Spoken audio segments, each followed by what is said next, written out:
الحمدللہ۔ اب سرکار پر ایک اعتراض کرتے ہیں اور اسی بنیاد پر سرکار کے کارٹون بنتے ہیں، خاکے بنتے ہیں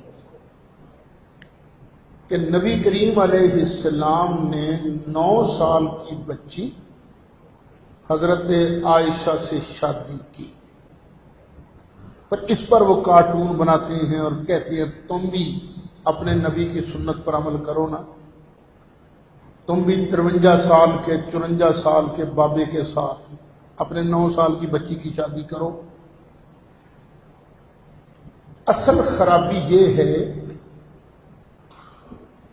کہ شریعت کا ماخذ سمجھنے میں غلطی لگ رہی ہے۔ شریعت کا سب سے بڑا ماخذ ہے قرآن،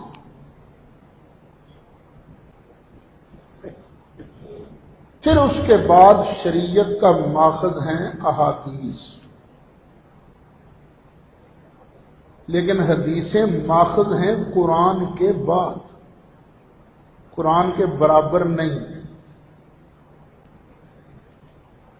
بخاری ہے، بخاری حدیث کی جتنی کتابیں لکھی گئی ہیں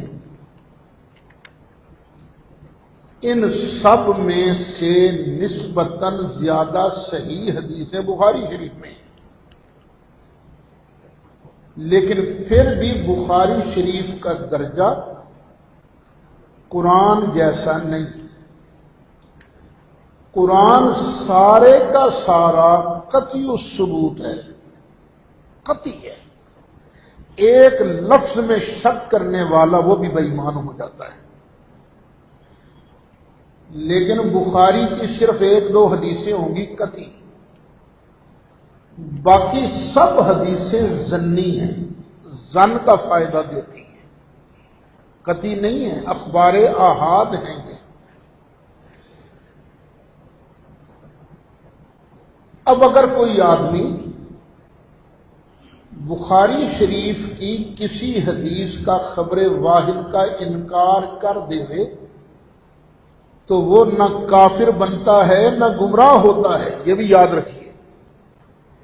قرآن کے ایک لفظ کا انکار کرنے والا کافر ہو جاتا ہے، کیونکہ قرآن سارے کا سارا قطعی ہے، اس کو قطعی ماننا ضروریات دین میں سے ہے، اور بخاری کا یہ درجہ نہیں۔ آپ دیکھیں بخاری شریف جمع کی گئی ہے 200 سال بعد، سرکار کے وصال کے کتنے سال بعد؟ 200 سال بعد۔ میں آج تقریر کرتا ہوں، 500-600 ہزار کے قریب آدمی سنتا ہے۔ اچھا باہر نکلیں گے، ایک سے پوچھیں آج تقریر کیا ہوئی ہے، وہ کچھ بتائے گا، دوسرا وہی بات کسی اور انداز میں بیان کرے گا، 2 آدمیوں کا بیان بھی ملے گا نہیں، کچھ نہ کچھ فرق آ جائے گا۔ اور کئی اللہ کے ولی تو ایسے ہوتے ہیں، میں کہتا کچھ ہوں،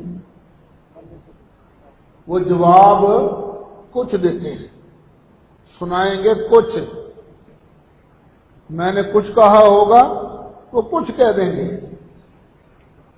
کئی مرتبہ ایسا ہوتا ہے کہ میں سناتا ہوں اعتراض کہ عیسائیوں کا یہ اعتراض ہے، یہودیوں کا یہ اعتراض ہے، وہ یہ یاد ہی نہیں رہتا کہ اعتراض بیان ہو رہا ہے، وہ کہیں گے جی صحیح صاحب مسئلہ ہے کی تفصیل جناب، دیکھو نا مسئلہ کی تفصیل ہے، وہ یاد ہی نہیں رہے گا۔ یہ انسانی فطرت ہے کہ اس کو شبہ لگ سکتا ہے۔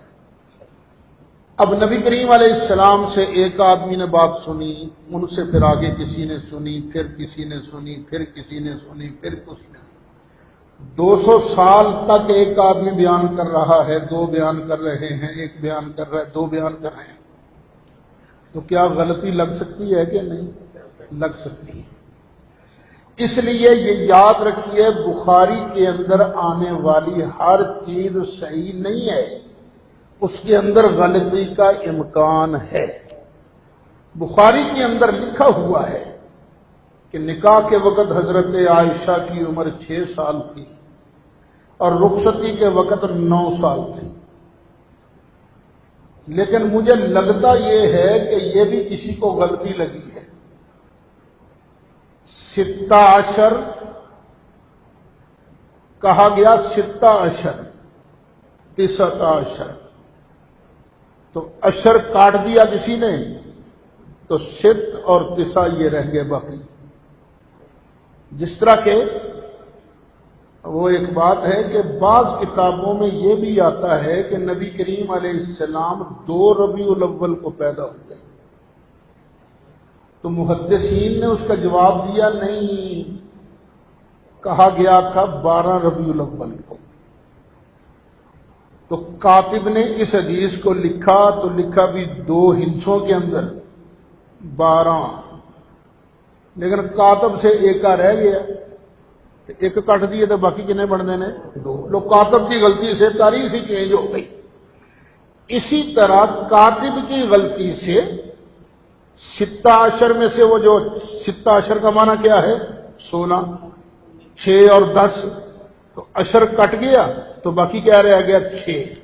اس طرح کی غلطی لگتی ہے، وگرنہ حقائق یہ ہیں کہ نبی کریم علیہ السلام نے حضرت عائشہ سے جب نکاح کیا تھا تو اس وقت آپ کی عمر مبارک 16 سال تھی، اور جب رخصتی ہوئی تو اس وقت آپ کی عمر مبارک 18 سال یا 19 سال تھی. وہ کیوں؟ اور نبی کریم علیہ السلام